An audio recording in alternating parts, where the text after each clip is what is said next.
ఉన్నాడా చచ్చిపోయినా ఇడికి రమ్మనండి.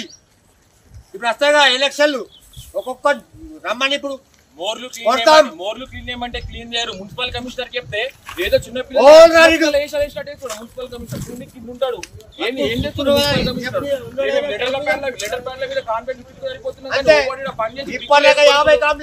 మున్సిపల్ వాళ్ళకి కూడా మేము ఇంటికి 150, 200 వేసుకుంటా క్లీన్ చేపిస్తున్నాము మున్సిపల్ వాళ్ళతో. మరి ఎందుకు మున్సిపల్ ఉన్న వ్యవస్థ, మున్సిపల్ వ్యవస్థనే తీసి పడేయం. కౌన్సిలర్ ఫోన్ చేస్తా, కౌన్సిలర్ లేపాడు. ఎమ్మెల్యే ఫోన్ చేస్తా, ఎమ్మెల్యే రాడు. ఎందుకన్నా వ్యవస్థ?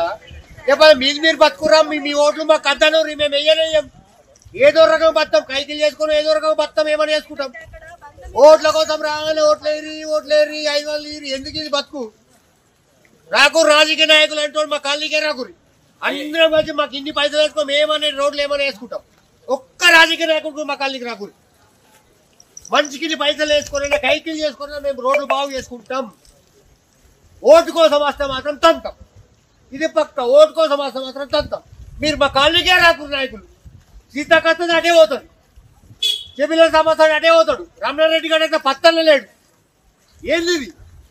మా ఇల్లు చూడు ఒకసారి, మా ఇల్లు చూపిస్తే పరిచయం అవుతారు. మా ఇల్లే కాదు, కాలనీలన్నీ ఒకసారి డోర్ తీసి మీరు వీడియో తీస్తే మీకు అర్థమవుతుంది. మా బతుకులు మొత్తం దీపైనాక వస్తారా అన్న?